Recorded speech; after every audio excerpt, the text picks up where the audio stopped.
sejak kebangkitannya, ulama bersama pengikut-pengikutnya istiqomah dan setia jaga akidah dan sunnah Rasulnya. Alhamdulillah segala puji baginya, ulama bersama pengikut-pengikutnya istiqomah dan setia menjaga agama manusia dan bangsa.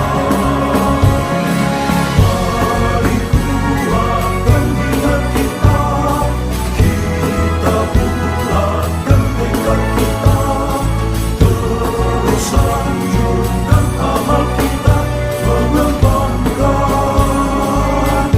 hikmah kita. Assalamualaikum warahmatullahi wabarakatuh.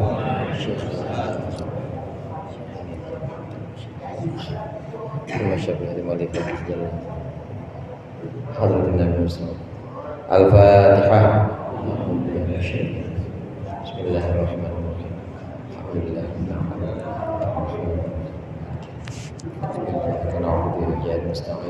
Ihdinas siratal mustaqim. Siratal ladzina an'amta 'alaihim ghairil maghdubi 'alaihim waladdallin. Amin. Bismillahirrahmanirrahim. Alhamdulillahil mu'allimit tullabi wa musahhilil khairi liman yata'allamu. Tsumma assalatu wassalamu 'alan nabi wa alihi wa sahbihi jayuzamu. Ya Rabbana kaffir 'anna dhunubana wa walidina wa liman huwa muslimun. Nad'uka Allahumma ilman nafi'an min yawmina ilal hisab yakun. Amin amin amin wa ya fattahu. Amin amin amin wa ya alimun. Bismillah, walhamdulillah, wassalatu wassalamu ala sayyidina Muhammadur Rasulullah wa ala alihi wa sahbihi wa man tabi'ahu wa jama'atah wa la hawla wa la quwwata illa billah. Amma ba'du.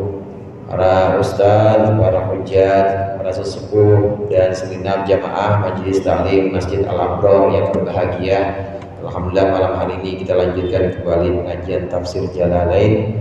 Sudah sampai pembahasan pada ayat ke-49 surah Yasin.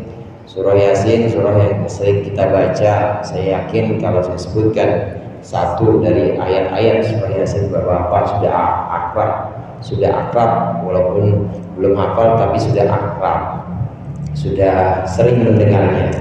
Di ayat 49 itu yang sudah kita bahas 2 minggu yang lalu, ma yanzuruna illa sayhatan wahidatan ta'khudhuhum wa hum yakhisimun. Sesungguhnya orang-orang kafir, orang-orang musyrik yang meledek Nabi Muhammad, mana yang namanya kiamat, mana yang namanya hari kehancuran kok tidak kunjung datang. Katanya dijanjikan akan segera datang, mana Muhammad kok nggak datang-datang. Maka orang-orang itu oleh Allah ditegur, sungguh mereka tidak menunggu sesuatu kecuali hanya satu tiupan saja, satu tiupan malaikat, yaitu tiupan malaikat Israfil. Ta'khudhuhum wa hum yahisimun, maksudnya itu akan menghancurkan mereka dan mereka yahisimun, itu saling bertengkar. Hadirin jamaah rahimakumullah, ini ayat 49. Yahisimun di sini artinya saling bertengkar.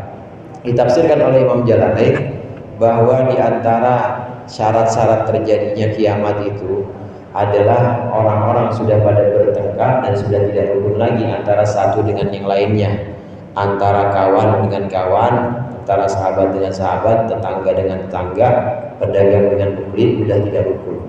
Namun di sini yang perlu kita ketahui bukan akibatnya, bukan akibat yang berupa pertengkaran itu yang merupakan tanda-tanda atau syarat kiamat, tapi sebabnya. Sebab orang nggak rukun, sebab orang berantem itu kan biasanya karena dia lalai atau karena dia nggak ingat, karena dia nggak ingat Allah, karena dia nggak ingat umur, karena dia nggak ingat udah tua, karena dia nggak ingat bahwa nanti akan mati. Itu biasa begitu. Udah nggak ingat udah tua umur, atau udah nggak ingat bahwa nanti akan meninggal. Yang ia dilakukan dengan baik kehidupan ini sama tetangga dengan baik, udah nggak ingat tuh yang namanya nanti akan ada kematian. Nggak ingat bahwa umur ini sudah semakin tua dan nanti akan ada yang namanya maut. Karena udah lupa dengan itu semua, maka terjadi pertengkaran. Artinya kalau sudah tidak ada orang yang ingat bahwa nanti akan ada kematian, sudah tidak ada orang yang ingat kepada Tuhannya, kiamat terjadi. Tapi kalau masih ada yang ingat kepada Tuhannya, apalagi masih banyak pengajian, masih banyak majelis-majelis, sholat jamaah juga banyak, yang memandang azan di mana-mana juga terdengar, insya Allah kiamat masih jauh. Karena masih ada yang mengingat Allah, masih ada yang mengingat diri bahwa saya ini sudah waktunya untuk ibadah, saya ini kudu banyak-banyakin zikir. Masih begitu tuh. Kalau masih banyak yang ingat, masih banyak yang sadar, sehingga terjalin kerukunan sahabat dengan sahabat, teman dengan teman, pedagang dengan pembeli, ini masih terjalin kerukunan, insya Allah itu kiamat tidak akan terjadi.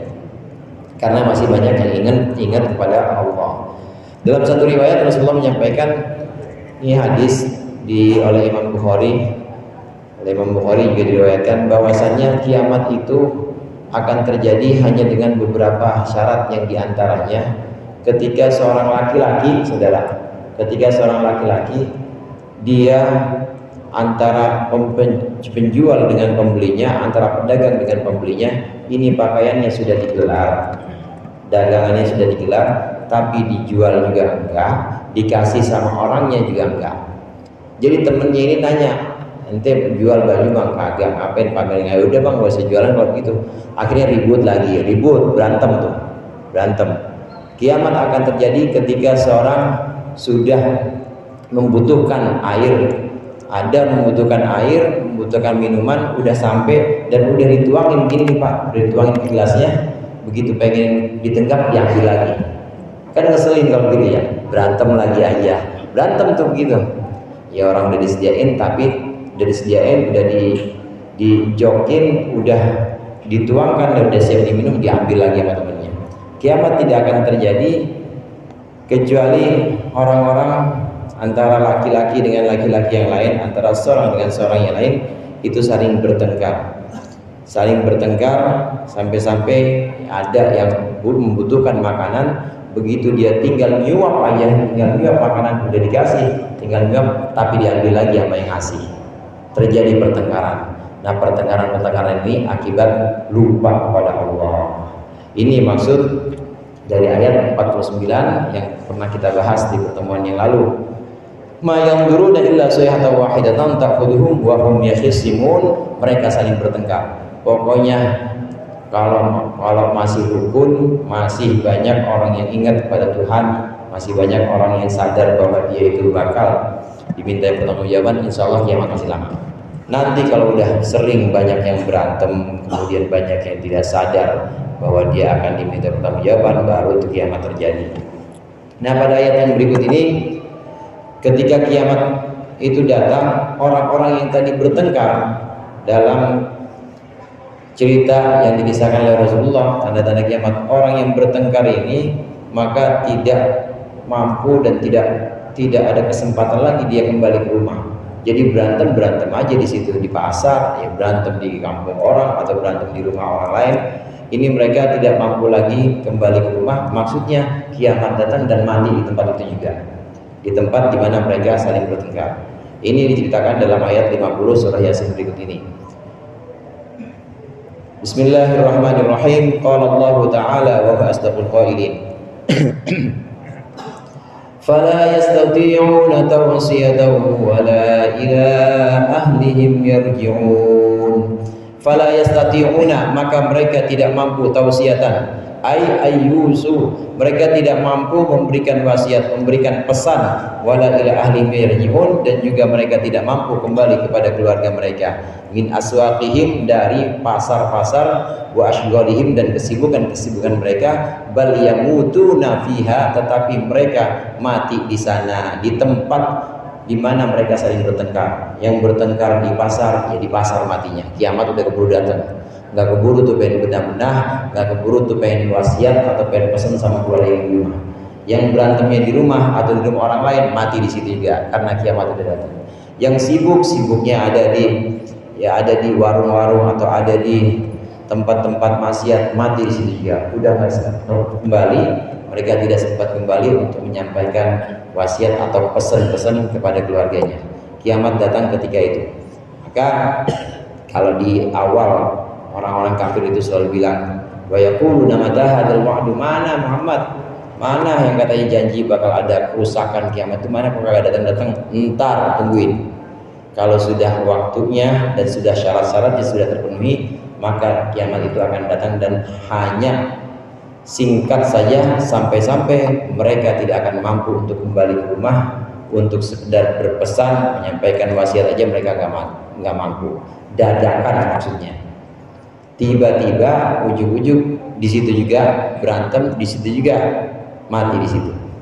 Ini namanya faj'atul maut atau mautul faja', namanya mati tiba-tiba. Mati tiba-tiba itu serem juga, Bapak.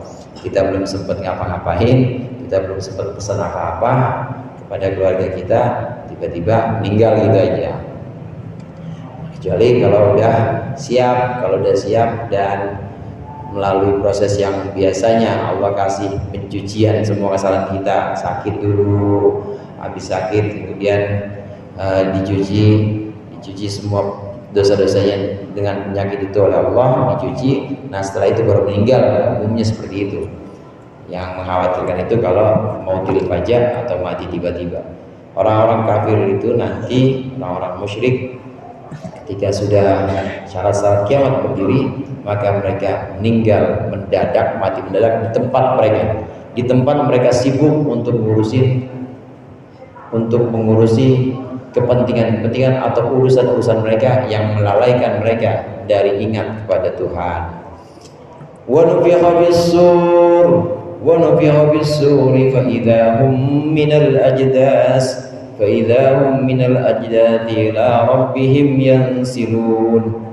Wa nufikha bis-suri, dan ditiuplah sangkakala atau trompet. Huwa qarnun nafkhati tsaniyati, ini adalah trompet sangkakala yang kedua, lil ba'tsi, untuk dibangkitkan atau untuk kebangkitan.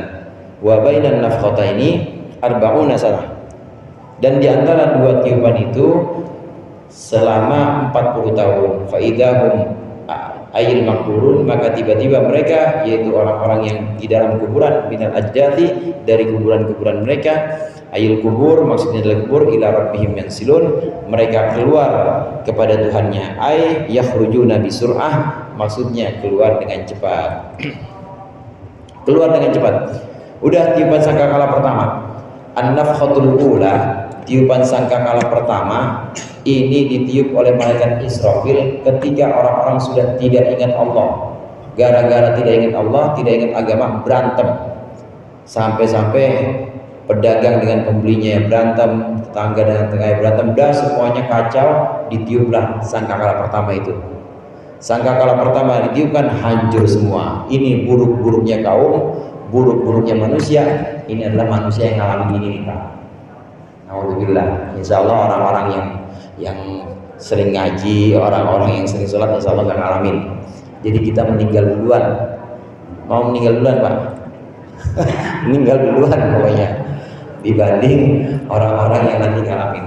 Gimana nggak serem? Itu kita, ya itu nanti orang-orang ngelihat, tahu gimana gunung pada terbang atau batu-batuan jatuh, itu meteor pada jatuh, melihat itu nggak sempat menyelamatkan diri. Tiupan sangkakala pertama, nafkhatul ula, tiupan sangkakala pertama, yang banyak beberapa riwayat mengatakan bahwa sangkakala malaikat Israfil paling besar dibanding malaikat-malaikat lain. Malaikat Israfil ini dari kitab Daqaiqul Akhbar. Walaupun banyak yang mengatakan, ulama banyak mengatakan Daqaiqul Akhbar itu banyak hadis-hadis dhaif, bahkan banyak yang maudhu juga. Malaikat Israfil itu malaikat yang paling besar di antara malaikat-malaikat lain. Bapak tahu laut, Pak? Tahu ya? Laut itu airnya kalau ditumpahin ke kepalanya malaikat Israfil kagak ada yang tumpah ke bawah. Habis di rambutnya. Habis di rambutnya, saking gede itu. Nah, sangkakala yang dipegang oleh malaikat Israfil, trompet, itu modelnya kayak tanduk. Kayak tanduk. Itu kalau dimasukin manusia dari zaman Nabi Adam sampai zaman terakhir, wow. Jadi sekali tiup, ya hancur semuanya. Sekali tiup, bukan cuma bumi, ya semua planet-planet lain hancur, tabrakan semuanya, ya ketiban sama orang-orang nanti akhir zaman, orang-orang yang nanti ngalamin kiamat. Ini yang tadi saya bilang seburuk-buruknya kaum ini. Ditiup hancur semuanya, ya kocar-kacir semuanya, ada yang ketiban batu, ada yang kegencet, naudzubillah tuh. Itu buruk-buruknya kaum yang mengalami trompet pertama itu. Ini an-nafkhatul ula, trompet pertama oleh malaikat Israfil. Sedemikian kencang karena memang trompetnya gede, ya makhluknya juga gede. Malaikat Israfil itu malaikat yang paling besar di antara malaikat-malaikat lain. Ditiup, hancurlah semuanya. Ini tiupan pertama adalah tiupan untuk menghancurkan alam semesta. Habis semua itu, Pak. Yang enggak meninggal cuma malaikat Israfil sama malaikat Israel meninggal. Malaikat Israfil sama malaikat Israel meninggal. Yang lainnya meninggal semua. Oh maaf, sama hamalatul arsy, sama orang yang membawa arsy. Malaikat-malaikat yang membawa arsy meninggal. Ada 8 yang meninggal. Malaikat Israfil jelas, masa dia meninggal, nggak lucu. Jadi kayak orang bunuh diri, kayak teroris gitu kan, nggak lucu. Enggak, ditiup nggak mati malaikat Israfil. Dan tersisa orang-orang yang diizinkan atau malaikat-malaikat yang memang dengan izin Allah itu tetap hidup. Nah kemudian nanti semuanya dicabut nyawanya oleh malaikat Israel. Tinggal sisa dua, yaitu malaikat Israfil dengan malaikat Israel. Maka malaikat Israel Allah perintahkan untuk nyabut nyawanya malaikat Israfil. Jadi tinggal berapa tuh? Nah atur udah atur. Malaikat maut atau malaikat Israel. Malaikat Israel dicabut langsung oleh Allah. Habis semuanya, hanya tinggal Allah. Wa yabqa wajhu rabbika dzul jalali wal ikram. Dan kekal abadi, tidak akan berubah dan tidak akan tersentuh kerusakan Allah Tuhanmu yang Maha Mulia. Cuma Allah yang tidak tersentuh kematian, yang tidak tersentuh kerusakan. Yang lain segitu kuatnya malaikat Israel, segitu kuatnya malaikat Israfil, ya hancur juga. Waktunya mati ya mati, Allah cabutnya. Jadi tinggal satu, tinggal Allah saja. Dan ini berlangsung, Imam Jalalain di sini menyebutkan, ini berlangsung selama 40 tahun. Dari tiupan pertama, nanti ditiup lagi oleh malaikat Israfil tiupan yang kedua, ini 40 tahun. 40 tahun kemudian Allah membangunkan lagi, pertama kali yang Allah bangkitkan ya malaikat Israfil. Ya aba-abanya ada di dia. Allah perintahkan malaikat Israfil kemudian ditiup sangkakala yang kedua. Jarak antara sangkakala pertama, trompet pertama dengan trompet kedua 40 tahun. Walaupun ada ulama yang mengatakan bukan 40 tahun tapi 40 hari. Hujan 40 tahun atau hujan 40 hari. Tapi yang sahih riwayat adalah 40 tahun. 40 tahun hujan. Dan di sini kemudian mulai kudrah atau iradah Allah mulai bekerja. Itu yang tadi pada terpisah-pisah, yang tadi daging tulang-tulang sudah terpisah ini dengan hujan ini semua kumpul.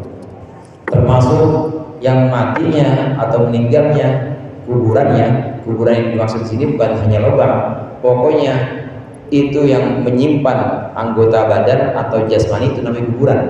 Termasuk yang kuburan yang terpisah-pisah, ada yang dimakan ikan hiu, nyangkut di kapal laut, atau kena ledakan pesawat, rusak, jatuh. Ini yang bisa-bisa kumpul lagi di situ.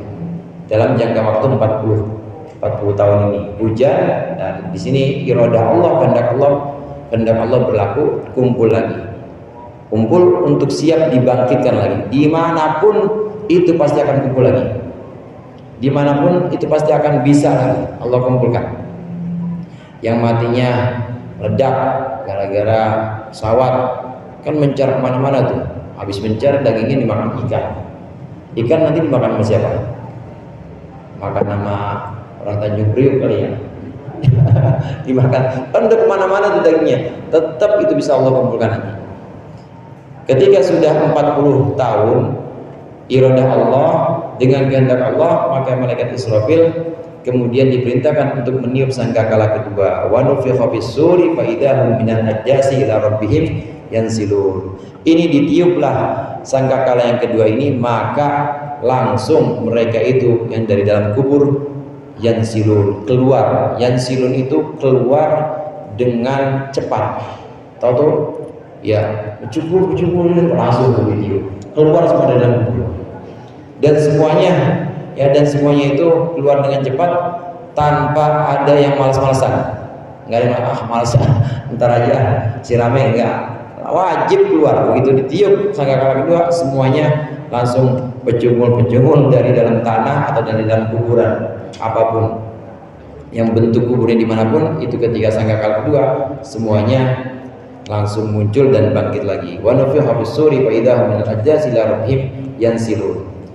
Nah, kemudian di sini yansilun ditafsirkan oleh Imam Jalalain, yakhrujuna bisur'ah, keluar dengan cepat. Yakhrujuna bisur'ah, ini keluar dengan cepat dengan sifat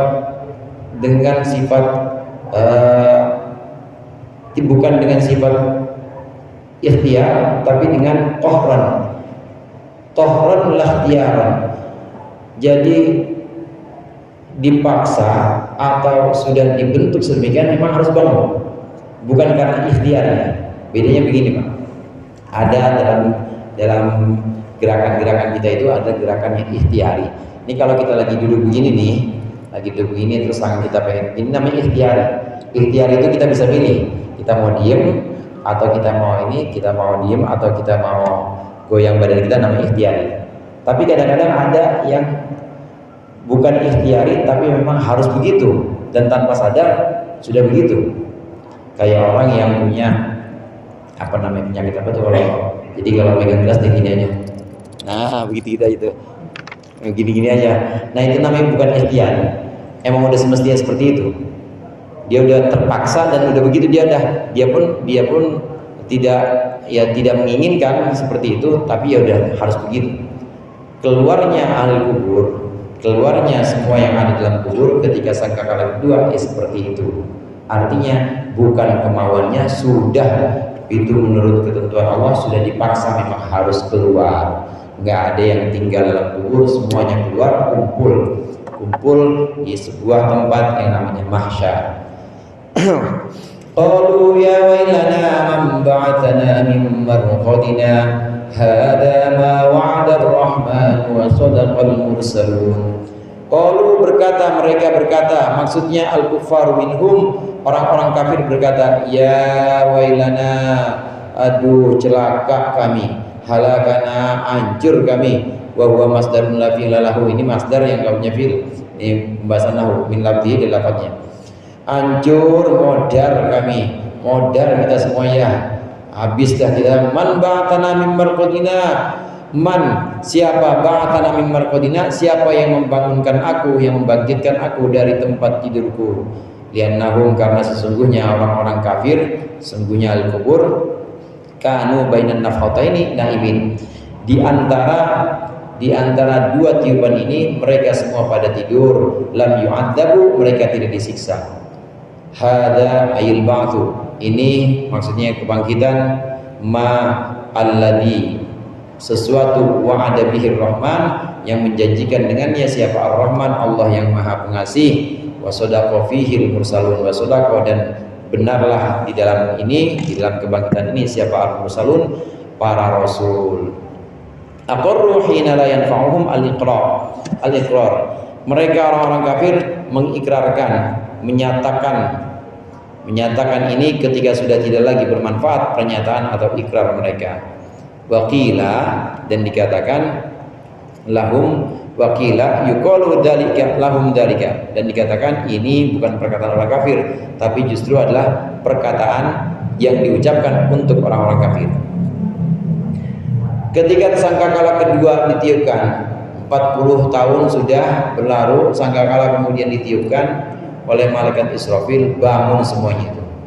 Orang-orang beriman, orang-orang yang memang keimanannya itu kepada Allah kuat, bangun ini dengan wajah berseri-seri. Wujuhu yawma idzin na'imah li sa'yiha radiyah. Kenapa berseri-seri? Senang.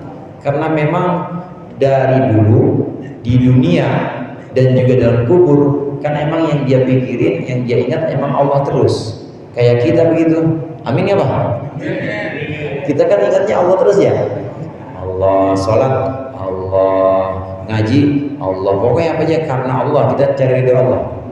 Di kuburan juga emang pengen ketemu Allah juga. Di kuburan juga pengen banget dipertemukan dengan Allah terus. Begitu dibangunkan, tidur nih kita di kuburan. Begitu sangkakala kedua dibangunkan, maka orang-orang beriman yang memang sejak dulu di dunia itu Allah terus, emang ngapa-ngapain aja karena Allah, begitu dibangunkan senang banget.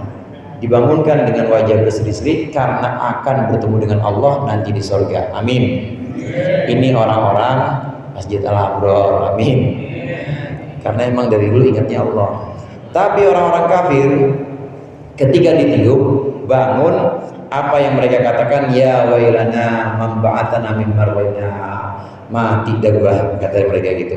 Modern kita semua, hancur kita semua. Siapa ini yang bangunin kami? Siapa yang bangunin gua lagi enak-enak tidur gua dibangunin?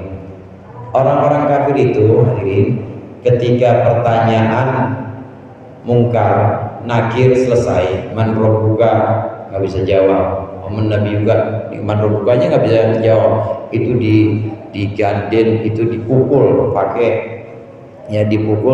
pakai palu yang besarnya itu ya, pokoknya kayak paku bumi itu yang besar. Nggak bisa jawab lagi. Terus Nabi juga nggak bisa jawab lagi, siksa. Nanti udah selesai mah dibiarin tidur, dan tidur dalam keadaan begitu ya, mata pada bengap, pada hancur badannya dalam keadaan begitu tidur. Ini tidur setelah disiksa karena nggak bisa menjawab pertanyaan kubur. Ini sampai hari kiamat, sampai tiupan sangkakala kedua.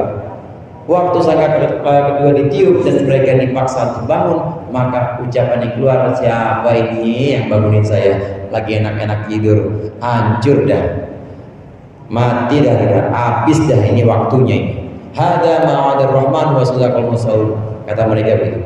Ini nih yang dulu dikatakan oleh para rasul, ini yang dulu dikatakan oleh Nabi Muhammad, ini nih yang dulu dikatakan oleh utusan-utusan Allah. Benar adanya. Ternyata kita dibangkitin, ya ampun, mati dah kita semua, dah habis dari ini yang namanya akhirat, ini yang namanya neraka. Pada ketakutan. Ucapan ini ucapan yang sifatnya penyesalan. Waktu ditiupkan sangkakala kedua, bangun dengan penyesalan, dengan rasa takut. Ini adalah ucapan orang-orang kafir. Mati dah kita semua. Ada juga ternyata bangun juga ternyata kami diminta pertanggungjawaban. Ini yang sudah dijanjikan oleh Allah dulu melalui lisan para rasul. Takut karena dimintai pertanggungjawaban. Tapi orang-orang beriman tidak.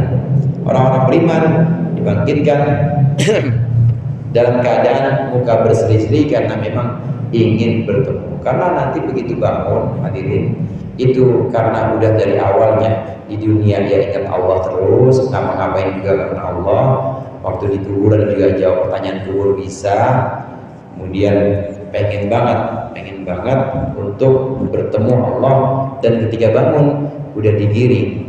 Wasiqal ladzina taqaw rabbahum ilal jannati zumara. Orang-orang mukmin, orang-orang yang bertakwa udah digiring, ini nih, ayo ala kelas di kelompoknya, udah ada kelompoknya, kelompok orang-orang beriman digiring dan nanti akan dituntun kepada satu tempat yang namanya surga. Gimana mukanya nggak berseri-seri? Udah ada ID card-nya, udah ada tandanya di situ. Udah ada tanda pengenal yang memang mereka harus kumpul bersama orang-orang muttaqin. Ini orang muttaqin. Di antara tanda-tandanya, saudara, itu adalah bekas wudhu. Bekas wudhu kita itu identitas. Kita wudhu, kata Rasulullah, umatku itu nanti di akhirat gurran muhajjalin.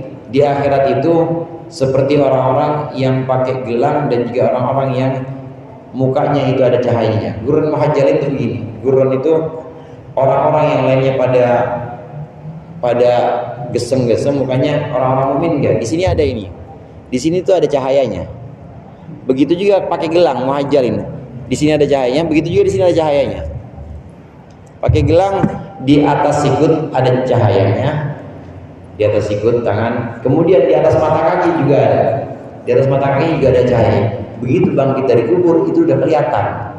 Mukanya senang berseri-seri karena memang udah ada tanda-tanda itu. Udah ada tanda-tanda yang disebutkan oleh Rasulullah, qurran muhajjalin, gelang dan cahaya di mukanya udah kelihatan. Kelompoknya udah ketahuan. Kelompoknya udah ketahuan, yaitu kelompok orang-orang muttaqin yang nanti akan dimasukkan ke dalam surga. Ini wudhu, saudara. Wudhu ini artinya wudhu ya sholat juga, jangan wudhu doang. Wudhu doang sholat kagak, menang banyak aja. Kudu sholat, wudhunya yang cakep, sholatnya juga yang cakep, karena pintu sholat dia wudhu. Kalau wudhunya cakep, hati-hati pasti sholatnya cakep. Nah dari sini maka akan tertuntun semuanya. Kalau sholatnya cakep, nanti ibadah-ibadah lainnya juga akan cakep di luarnya. Yang puasanya juga cakep, sedekahnya juga cakep. Awal mulanya dari wudhu. Wudhu itu jadi identitas. Sampai-sampai nanti kalaupun ada yang udah dikumpulin, tapi ditimbang ternyata beratan dosanya, beratan dosanya, parahnya, masuk dari neraka. Cuma karena masih ada keimanan, masih ada iman di dalam hatinya, tetap nanti akan diangkat dengan izin Allah. Melalui syafaat Rasulullah bisa mengangkat orang dari neraka karena masih ada keimanan. Itu syafaat Rasulullah SAW, Nabi Muhammad bisa. Tapi ini tidak khusus Rasulullah mengangkat penduduk neraka dari neraka. Ini penduduk neraka yang punya keimanan. Ini tidak khusus syafaat Rasulullah, tapi juga bisa diberikan oleh Allah untuk orang-orang soleh yang lain. Guru-guru kita, para wali, guru-guru kita, para kiai yang soleh, yang memang Allah izinkan nanti itu bisa angkat kita juga. Makanya saya mah nanti pegangan sarung aja sama kiai saya. Kiai saya nanti mungkin bisa nolongin saya nanti neraka, karena orang-orang soleh, guru-guru kita itu bisa juga nyelamatin kita. Tanda, ini jamaah ini nih, jamaah talim anu. Apa dari kemarin cari-cari kagak ada, akhirnya diambil tuh. Kok bisa Ustaz orang masuk neraka, guru masuk neraka nggak kepanasan? Bisa dengan izin Allah. Dengan izin Allah bisa. Jangankan orang, jangankan Nabi Muhammad, itu di neraka tuh ada ular, ada kalajengking. Ular sama kalajengking pada hidup tuh di neraka, segitu panasnya, karena dengan izin Allah. Begitu juga para nabi, orang-orang soleh yang memang Allah berikan wewenang untuk kasih syafaat, masuk ke neraka maka gak panas dan diselamatin tuh. Ini yang dari kemarin dicariin udah geseng, udah pada kulitnya udah pada, tapi di situ masih ada kelihatan cahaya apa itu? Iman. Masih ada cahaya iman. Asal masih ada cahaya iman, pasti ketangkep sinyalnya. Ini murid gua nih, oh ini jamaah nih, akhirnya diselamatin oleh guru-guru karena masih ada cahaya keimanan. Walaupun mampir dulu ke neraka ya barang sehari 2 hari, seharinya itu 1000 tahun Pak. 2 hari 2000 tahun. Tapi tetap keimanan seseorang ini akan menyelamatkan dia dari kekal di neraka. Kalau ada iman nggak bakal kekal, pasti Allah angkat nanti. Kalau sudah waktunya Allah angkat. Keimanan itu ada cahayanya. Walaupun dia di dunianya al maksiat, tapi ada keimanan sedikit, ada cahayanya, dan nanti itu akan tertangkap dan akan terdeteksi, kalau kata orang sekarang, terdeteksi dan akan Allah angkat melalui syafaat Rasulullah, bisa melalui syafaat para nabi bisa. Ini syafaat yang tadi saya katakan syafaat. Ada syafaat khusus. Syafaat khusus itu syafaat Rasulullah pada orang-orang kafir untuk diringankan. Ini orang-orang soleh nggak bisa, cuma Rasulullah yang kasih. Seperti syafaatnya Rasulullah kepada Abu Lahab, diringankan setiap hari Senin perang. Hari Senin Abu Lahab nggak disiksa, karena waktu hari Senin waktu hari Senin 12 Rabiul Awal dulu itu dia girang banget ponakannya lahir. Saking girangnya Suhaibah al-Aslamiyah ini dibebaskan. Maka karena cintanya kepada ponakan di hari Senin, ponakannya lahir, setiap hari Senin Abu Lahab dikasih apa kalau itu di tanah remisi apa? Hah? Remisi ya. Iya, dikasih bebasan. Ini syafaatnya siapa? Syafaatnya Rasulullah. Meringankan siksa untuk orang-orang kafir di neraka. Ini syafaat khusus Rasulullah dan Muhammad SAW. Nah, kalau mengangkat di neraka yang ada keimanan, ini tidak khusus Rasulullah. Rasulullah bisa, guru-guru kita juga bisa. Oleh karenanya jangan lupa sama guru-guru kirim-kirim Fatihah. Ya, sama guru-guru kirim-kirim Fatihah, kirim-kirim doa. Ingat sama guru-guru kita. Insya Allah guru-guru kita itu juga bakal ngingetin. Kalau kirim Fatihah aja gak pernah, dikata bid'ah katanya. Kirim Yasin gak pernah, besok minta tolong, bakal tolongin sama guru. Siapa lo? Kan gurunya. Ngirim juga kagak pernah. Nah, guru-guru kita bisa memberikan syafaat semacam ini, syafaat yang memang tidak khusus pada Rasulullah.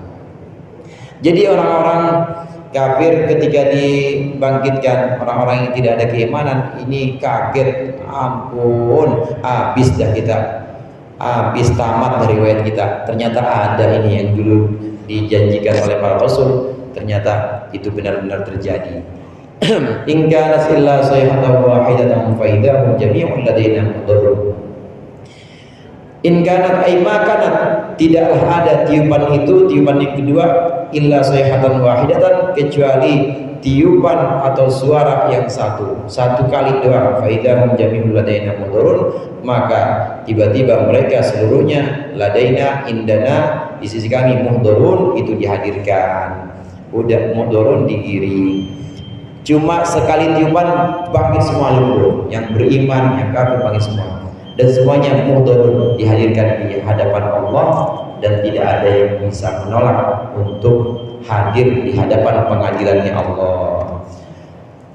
Falyawma la tuzlamu nafsun syai'an wa la tujzauna illa ma kuntum ta'malun. Falyawma la tuzlamu wallahu a'lam bishawab. Mudah-mudahan bermanfaat, lebih kurangnya saya maaf. Wallahu muwaffiq ila aqwamit thoriq. Assalamualaikum warahmatullahi wabarakatuh.